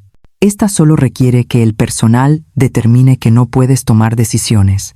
Es increíblemente vaga y abierta a abuso. ¿Qué hago?, pregunté, sintiendo pánico por primera vez. El notario García se reclinó en su silla, sus dedos formando una pirámide bajo su barbilla. Creo que es hora de actuar, Teresa. Ya no podemos esperar. Están intentando atraparte legalmente. Una vez que firmes estos papeles y entres a Santa María, será mucho más difícil defenderte. Pero todavía me queda una semana. Una semana en la que estarán presionándote constantemente para firmar. Una semana en la que podrían accidentalmente hacer que firmes algo que no entiendes completamente. No, Teresa. Es hora. ¿Qué sugiere? Este viernes, dijo, mirando su calendario. 4 días, desde ahora. Los invitamos a una reunión aquí, en mi oficina. Les decimos que es para discutir los arreglos financieros para Santa María. Cuando lleguen, les mostramos la verdad. Mi corazón latía como tambor. ¿Y si se ponen violentos? Por eso lo hacemos aquí, en terreno neutral, con mi secretaria como testigo. Y Teresa me miró seriamente. He invitado a alguien más para que esté presente. Un colega mío, abogado especializado en derecho de familia y abuso de ancianos. Solo por precaución. ¿Crees que será necesario? Espero que no. Pero tu yerno parece ser un hombre desesperado con deudas significativas. Los hombres desesperados hacen cosas desesperadas. Quiero estar preparado. Asentí lentamente. 4 días. En 4 días, toda mi vida cambiaría. Una cosa más, dijo el notario García, sacando una carpeta de su escritorio. He preparado algunos documentos para ti.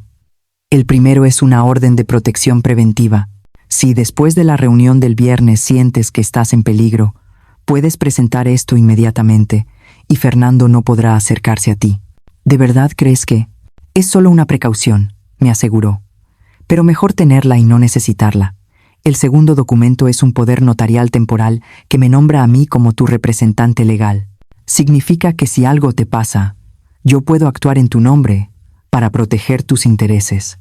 Algo como qué, como si te llevan a Santa María contra tu voluntad, como si intentan hacerte firmar algo bajo coacción, como si, vaciló, como si intentan declararte mentalmente incompetente. La idea era aterradora. ¿Realmente Fernando llegaría tan lejos? Miré los documentos. Eran mi red de seguridad, mi protección. ¿Dónde firmo?, pregunté. Los siguientes 4 días fueron una tortura. Fernando y Lucía me presionaban constantemente sobre los contratos de Santa María. ¿Ya los leíste? ¿Tienes preguntas? ¿Cuándo vas a firmar? El tiempo se agota, Teresa. Yo ponía excusas. Que tenía preguntas sobre la cobertura médica, que quería que mi médico revisara los términos de salud, que necesitaba entender mejor las políticas de visitas. Fernando se ponía cada vez más impaciente. Lucía cada vez más nerviosa. El miércoles por la noche, Fernando entró a mi habitación sin tocar. Yo estaba sentada en mi cama, leyendo. «Necesitamos hablar», dijo, cerrando la puerta detrás de él. No me había dado permiso para entrar. No había respetado mi privacidad. Pero ese era Fernando. Hacía lo que quería, cuando quería. ¿Sobre qué?, pregunté, marcando mi página y dejando el libro a un lado. Sobre tu actitud, dijo, cruzando los brazos. Sobre tu resistencia a Santa María. Sobre cómo estás complicando todo. Solo estoy siendo cuidadosa. Estás siendo egoísta, escupió. ¿Sabes cuánto estrés le estás causando a Lucía? ¿Cuánto nos está costando esto? No pedí ir a Santa María, dije en voz baja. Fue idea tuya. Fue idea de ambos, corrigió. Y es por tu propio bien. Pero si continúas siendo difícil, si continúas retrasando esto. Dejó la amenaza colgando en el aire. ¿Qué? Lo desafié, sintiendo un destello de mi nuevo coraje. ¿Qué harás, Fernando? Él me miró durante un largo momento. Hay formas de declarar a alguien mentalmente incompetente, ¿sabes? Maneras legales de obtener custodia de alguien que no puede tomar decisiones racionales por sí mismo. Mi sangre se heló. Allí estaba, la amenaza real. No estoy loca, dije firmemente. No, concordó, pero estás vieja. Y a veces las personas mayores se confunden, se vuelven paranoicas, empiezan a ver problemas donde no los hay. Un juez entendería eso. Te estás arriesgando mucho, dije, mi voz más fuerte de lo que me sentía. Muy mucho. No tanto como tú piensas, dijo, acercándose. Piénsalo, Teresa. ¿A quién creerá un juez? ¿A un hombre de negocios exitoso y su esposa preocupada? ¿O a una viuda anciana que vive de la caridad de su familia? No dije nada. Dejar que pensara que había ganado. Tienes hasta el viernes para firmar esos papeles, dijo, yendo hacia la puerta. Después de eso, tomaremos otras medidas. Cuando se fue, me quedé sentada en la oscuridad, temblando, no de miedo, de rabia. Saqué mi teléfono y le envié un mensaje al notario García. Acaba de amenazarme con declararme mentalmente incompetente. ¿Grabaste eso? Esperé. Luego recordé. No había forma de que pudiera haber grabado la conversación, pero podía escribirla. Saqué mi cuaderno y documenté cada palabra de la conversación con Fernando mientras todavía estaba fresca en mi memoria. Mañana era jueves. Pasado mañana, viernes, era la reunión. Fernando no tenía idea de lo que le esperaba. El jueves transcurrió en una tensión casi insoportable. Fernando apenas me hablaba. Lucía evitaba mi mirada. Los niños sentían la tensión y estaban inusualmente silenciosos. Esa noche, después de acostar a Sofía y Tomás, sabiendo que podría ser una de las últimas veces que lo hacía en esta casa, al menos por un tiempo me senté con ellos y les hablé. «¿Abuela?», preguntó Sofía, sus grandes ojos marrones serios. «¿Es verdad que te vas?». No les había dicho nada. Pero los niños siempre saben. «Pueden cambiar algunas cosas», dije honestamente. «Pero quiero que sepan algo muy importante. Sin importar qué pase, sin importar dónde viva yo o dónde vivan ustedes, siempre seré su abuela. Siempre los amaré. Y siempre estaré aquí para ustedes». «¿Pero no estarás aquí?», preguntó Tomás, su labio inferior temblando. «¿No estarás en casa?». ¿Cómo explicarle a un niño de 9 años que esta nunca fue realmente mi casa? Que había sido una invitada no bienvenida durante 8 años. Que sus padres me estaban echando. A veces los adultos tienen que tomar decisiones difíciles, dije en cambio. Pero esas decisiones no cambian cuánto nos amamos. ¿Lo entienden? Sofía, más madura que sus 12 años, asintió lentamente. ¿Es por papá? ¿Él quiere que te vayas? Tan perceptiva. Tan consciente. Es complicado, mi amor, dije, besando su frente. Pero no es tu preocupación. Los adultos resolveremos las cosas adultas. Ustedes solo preocúpense por ser niños, ¿sí? Después de que finalmente se durmieran, volví a mi habitación y preparé mi ropa para mañana. Quería verme bien, fuerte, capaz, no como la anciana frágil que Fernando pensaba que era. Elegí un traje azul marino que había comprado para el funeral de Antonio, pero que nunca había usado desde entonces. Era elegante, profesional. Me hacía ver como alguien que sabía lo que estaba haciendo. Esa noche apenas dormí. Cada vez que cerraba los ojos, imaginaba diferentes escenarios para la reunión del mañana. ¿Cómo reaccionarían Fernando y Lucía? ¿Habría gritos? ¿Lágrimas? ¿Negación? ¿Y después? ¿Qué pasaría después de que supieran la verdad? A las 3 de la mañana, me rendí al intentar dormir. Me levanté, me preparé una taza de té y me senté junto a la ventana de mi pequeña habitación, mirando la calle vacía abajo. En algún lugar de esta ciudad, el notario García probablemente también estaba despierto, preparando los documentos finales. En algún lugar, Fernando dormía sin preocupaciones, pensando que había ganado. En algún lugar, Lucía tal vez estaba despierta también, con su conciencia molestándola, y yo estaba aquí, en el umbral del cambio más grande de mi vida desde la muerte de Antonio. Antonio, susurré en la oscuridad, espero estar haciendo lo correcto. Espero que estés orgulloso de mí. El viento sopló contra la ventana, haciendo crujir los árboles afuera. En mi imaginación era Antonio respondiendo, «Siempre estuve orgulloso de ti, Teresa. Ahora es tiempo de que tú estés orgullosa de ti misma». El viernes amaneció gris y lluvioso, como si el cielo mismo supiera que este era un día significativo. A las 9 de la mañana, Fernando y Lucía bajaron vestidos para el trabajo. La reunión con el notario es a las 11. Le recordé a Fernando mientras tomaba su café. «Lo sé», dijo secamente. «¿Para qué es exactamente?» «Para discutir los arreglos financieros de Santa María», dije, repitiendo lo que el notario García le había dicho por teléfono cuando llamó para programar la cita. El notario García quiere asegurarse de que todo esté en orden legalmente antes de que yo firme los contratos. Era verdad, técnicamente. Parece innecesario, murmuró Fernando. Es un procedimiento estándar para residencias de ancianos, mentí suavemente. Especialmente cuando hay transferencias financieras involucradas. Eso pareció satisfacerlo. Por supuesto que lo haría. La mención de procedimiento estándar y financiero eran palabras que entendía. A las 10:30, los tres salimos hacia el centro. Yo en el asiento trasero, como siempre. Fernando conduciendo. Lucía en el asiento del pasajero, jugando nerviosamente con su teléfono. Nadie habló durante el trayecto de 20 minutos. Cuando llegamos al edificio del notario García, Fernando encontró estacionamiento en la calle. Subimos en el ascensor en silencio. Con cada piso que pasaba, mi corazón latía más fuerte. Piso 2.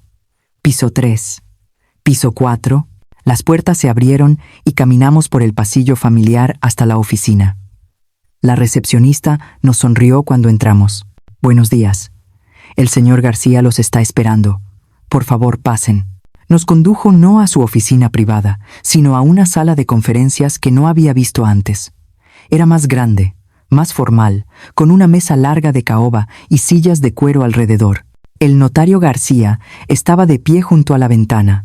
Cuando nos vio, se volvió y sonrió profesionalmente. Buenos días. Gracias por venir. Estrechó la mano de Fernando, luego la de Lucía, finalmente la mía con un apretón ligeramente más fuerte, más tranquilizador. Siéntense, por favor, dijo, señalando las sillas. Había otra persona en la sala, un hombre de unos 40 años con gafas y un traje oscuro. Este es mi colega, el señor Jiménez, presentó el notario García. Es especialista en derecho de familia y está aquí solo como consultor en este asunto. Fernando frunció el ceño. ¿Por qué necesitamos un abogado de familia para discutir un hogar de ancianos? Es procedimiento estándar cuando hay cuestiones de tutela potencial o poder legal involucrado, dijo el señor Jiménez con voz neutral. Todos nos sentamos. Fernando y Lucía en un lado de la mesa, yo del otro, flanqueada por el notario García y el señor Jiménez. El notario García colocó una carpeta gruesa sobre la mesa. Bueno, comenzó. Gracias de nuevo por venir. Sé que todos están ocupados, así que seré directo. Miró a Fernando y Lucía. Esta reunión no es exactamente lo que ustedes piensan que es. Fernando se puso rígido. ¿Qué quiere decir? Quiero decir, dijo el notario García lentamente, abriendo la carpeta, que no estamos aquí para discutir cómo pagar por Santa María. Estamos aquí para discutir por qué Teresa no irá a Santa María en absoluto. El silencio que siguió era tan denso que se podía cortar con un cuchillo. ¿Qué? Lucía fue la primera en hablar, su voz apenas un susurro. Teresa, continuó el notario García, ¿te gustaría explicar o prefieres que lo haga yo? Me aclaré la garganta. Mi corazón latía tan fuerte que estaba segura de que todos podían oírlo. Pero cuando hablé, mi voz fue firme. Yo lo haré, dije. Me volví para mirar a Fernando y Lucía. Fernando parecía confundido y enfadado. Lucía parecía asustada. La casa donde vivimos, comencé. La casa donde han vivido durante los últimos 8 años. La casa que planeaban vender en cuanto yo me fuera a Santa María. Hice una pausa, dejando que la tensión se acumulara. Esa casa es mía. Fernando soltó una risa incrédula. ¿Qué estás diciendo? El notario García deslizó un documento por la mesa. La escritura de propiedad. Como pueden ver, la casa en calle Rosales 47 está registrada a nombre de Teresa Ramírez desde hace 25 años. Fernando agarró el documento, sus ojos escaneando las palabras. Vi cómo su cara pasaba de confundida a incrédula a pálida. Esto debe ser un error, tartamudeó. No es un error, dije con calma. Mi esposo, Antonio, compró esa casa hace 25 años. La puso a mi nombre. Cuando él murió, yo mantuve la casa pero decidí cerrarla y mudarme con ustedes porque Lucía insistió en que me necesitaban. Pero la casa siempre fue mía. Lucía parecía a punto de desmayarse. Mamá, ¿por qué nunca nos dijiste? Porque Antonio no quería que lo supieran, dije, mirándola directamente. Él quería que me cuidaran porque me amaban, no porque tenían que hacerlo. Quería darles la oportunidad de ser buenos conmigo sin ninguna motivación externa. Y claramente fracasaron en esa prueba, agregó el señor Jiménez con voz fría. Fernando se puso de pie bruscamente. Esto es ridículo. No puedes simplemente. Siéntese, señor Vega, dijo el notario García firmemente. No hemos terminado.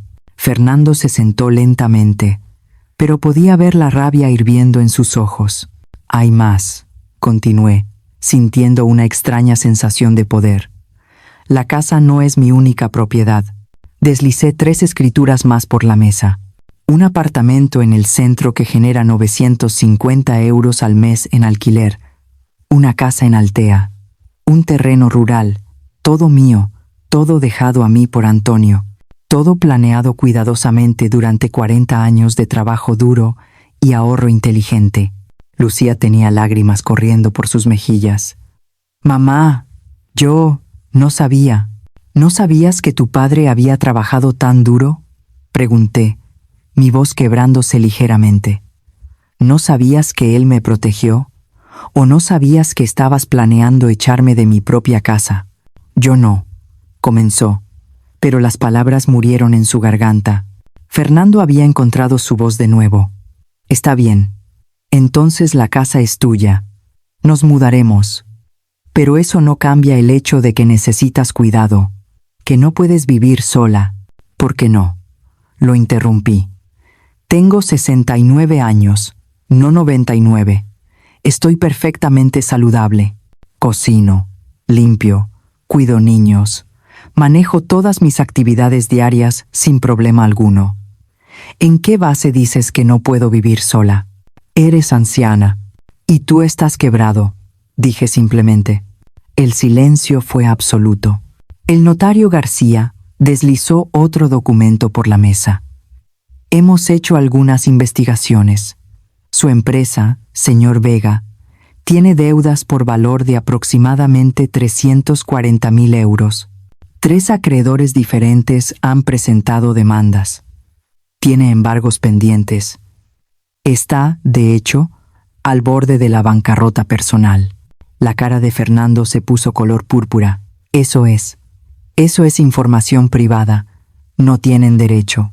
Es información pública, corrigió el señor Jiménez. Registros judiciales, disponibles para cualquiera que los busque. Me volví hacia Lucía. ¿Lo sabías? ¿Sabías que tu esposo está quebrado? ¿Qué planeaba usar mi casa para pagar sus deudas? Lucía negó con la cabeza, llorando abiertamente ahora.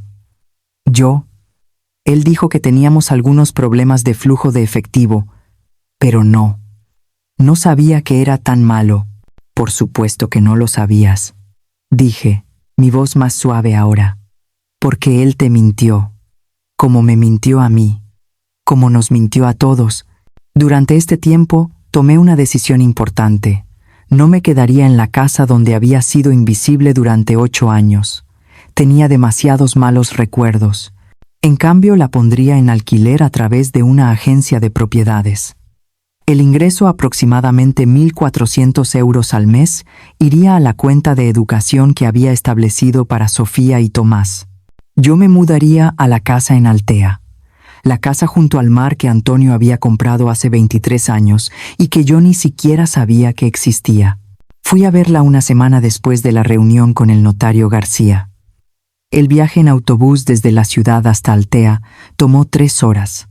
Pero cada kilómetro que me alejaba de esa casa, de esa vida, me hacía sentir más ligera. Altea resultó ser un pequeño pueblo costero con casas blancas encaladas y calles empedradas que bajaban hacia el Mediterráneo. La casa de Antonio estaba en una colina con vista al mar, una construcción modesta de 2 plantas con balcones de hierro forjado y bugambillas trepando por las paredes.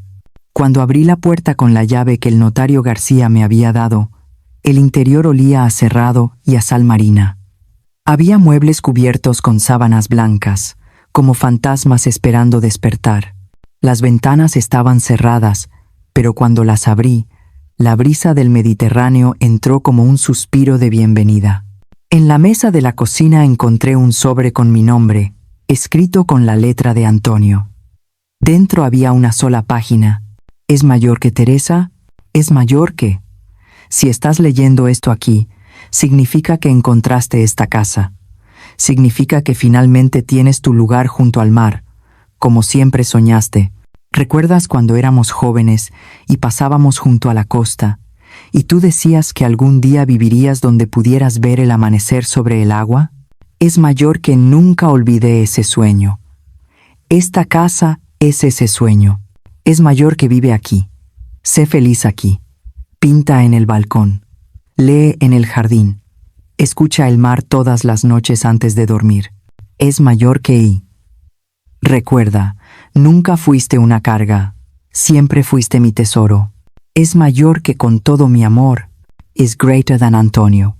Lloré por primera vez desde la reunión. Pero no eran lágrimas de tristeza o rabia. Eran lágrimas de gratitud, de amor. De nuevo comienzo. Los siguientes días fueron un torbellino de actividad. Contraté a una empresa de limpieza para que hiciera una limpieza profunda de la casa. Compré sábanas nuevas, toallas y muebles básicos. Solo lo necesario para empezar. El notario García manejó la logística de la otra casa. Fernando y Lucía tenían 30 días para mudarse. La agencia inmobiliaria ya tenía familias interesadas en alquilar. El dinero iría directamente a la cuenta de educación de los niños. 20 días después, recibí un mensaje de Lucía. «Mamá, nos mudamos el sábado. ¿Podemos hablar antes de que te vayas?». Le respondí. «Sábado a las 2 p.m., en la casa. Solo tú». Lucía llegó sola. Se veía cansada, más delgada, con ojeras que el maquillaje no podía ocultar. Llevaba ropa más sencilla, nada de marcas caras ni joyas ostentosas. Nos sentamos en la sala y el silencio entre nosotras no era incómodo, era simplemente honesto. «Mamá, no sé por dónde empezar», dijo, retorciendo las manos. «Empieza por la verdad. Tienes razón. Sobre todo, dejé que Fernando te tratara mal. Dejé que te hicieras invisible. Dejé que te convirtieran en una empleada en tu propia casa. ¿Por qué? Porque tenía miedo. Fernando fue erosionando mi confianza. Me hacía sentir que mis opiniones no importaban. Cada vez que quería defenderte, me decía que estaba siendo emocional, irracional. Yo empecé a creerle. ¿Y el plan del hogar de ancianos?». Lucía se cubrió la cara. «Fue idea suya. Me lo presentó como si fuera por tu bien. Y yo sabía que estaba mal, pero tenía miedo de contradecirlo. Sabías sobre las deudas. No hasta después de esa reunión. Cuando confronté a Fernando, todo salió. Nos estamos divorciando. Eso me sorprendió. ¿Cuándo decidiste eso?». «Esa misma noche. Después de ver tu cara en esa sala de conferencias, no puedo estar con alguien que intentó destruir a mi madre para salvar su orgullo.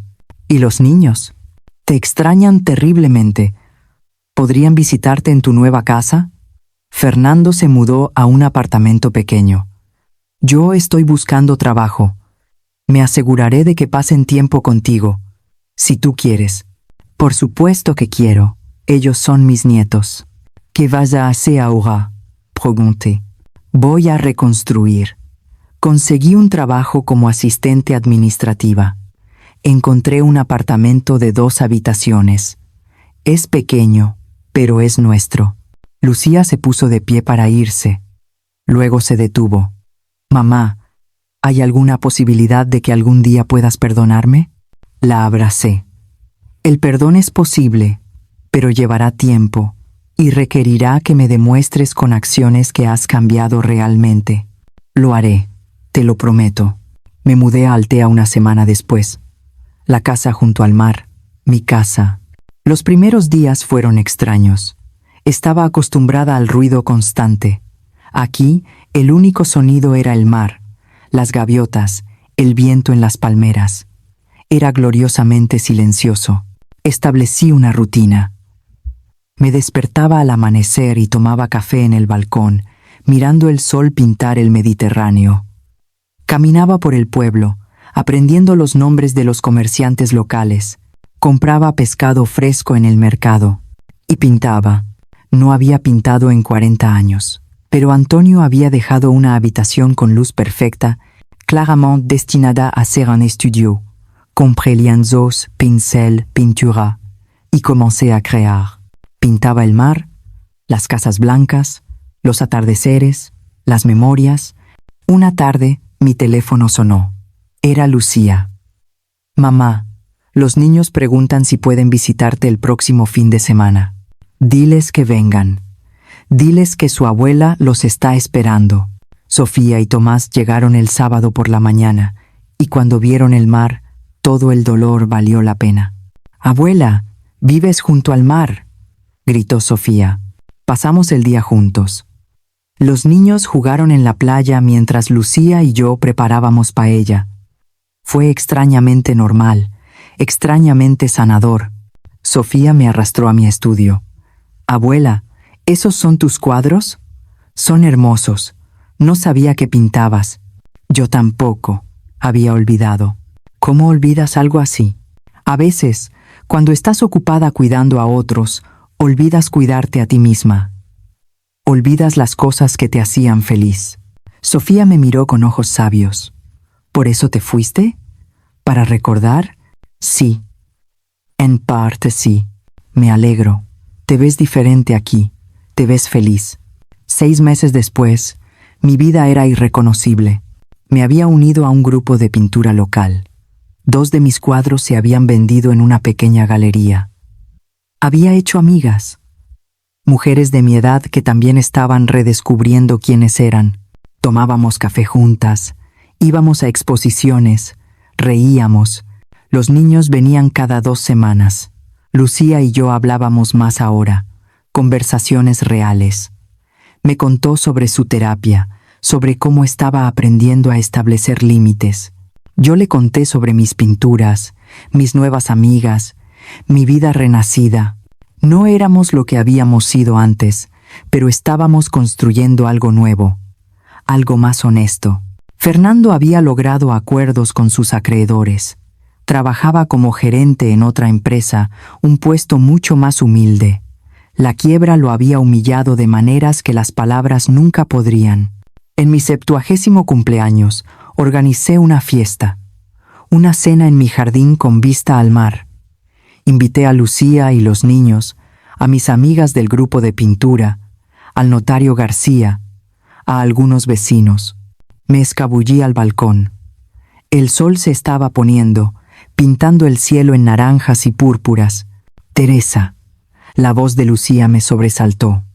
«¿Estás bien?» «Estoy perfecta». Ella se paró junto a mí. «Mamá, he estado ahorrando. Cada mes he estado apartando dinero.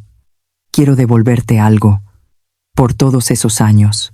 Lucía, sé que nunca podré devolverte lo que perdiste, pero puedo intentar compensar financieramente». Miré a mi hija. Vi a una mujer que estaba tratando, realmente tratando, de ser mejor. «Guarda tu dinero. Úsalo para ti y los niños. Eso es todo el pago que necesito». «Pero, Lucía, me devolviste algo mucho más valioso que el dinero. Me devolviste a mi hija».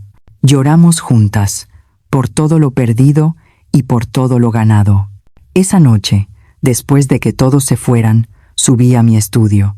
Había comenzado un nuevo cuadro, el más ambicioso hasta ahora. Era un autorretrato. No de la Teresa que había sido invisible, pequeña, temerosa. Era la Teresa que era ahora, de pie en su balcón, mirando hacia el mar, con el viento en el cabello y fuerza en la postura. En la esquina inferior del lienzo, había pintado una figura más pequeña, un hombre que miraba hacia atrás sobre su hombro, sonriendo. Antonio, siempre presente, incluso en ausencia. Mientras pintaba, pensé en todo lo que había aprendido. Aprendí que nunca es demasiado tarde para reclamar tu vida, que 69 años no son el final sino un nuevo comienzo, que la fuerza a veces es la decisión silenciosa de no aceptar menos de lo que mereces. Aprendí que el perdón es posible pero no obligatorio, que puedes amar a alguien y aún así establecer límites. Aprendí que las posesiones materiales no son lo que te define, pero saber que tienes opciones te da el poder de elegir tu propio camino. Y aprendí que Antonio había entendido todo esto mucho antes que yo. Había construido no solo un patrimonio financiero, sino un legado de amor y protección. Terminé de pintar cerca de la medianoche. Di un paso atrás para mirar el cuadro completo. Allí estaba yo, Teresa Ramírez, 70 años, artista, propietaria, abuela, mujer independiente, ya no invisible, ya no pequeña, ya no temerosa, finalmente, completamente, yo misma. Gracias, Antonio, susurré, por todo, por las casas sí, pero más que eso, por recordarme que siempre tuve el poder de elegir. Solo necesitaba el coraje para usarlo. Me fui a la cama esa noche no como una mujer que había sido rescatada, sino como una mujer que se había salvado a sí misma, con un poco de ayuda de un esposo que, incluso en la muerte, había seguido amándola. Y eso era el mejor final posible, o más bien, el mejor nuevo comienzo.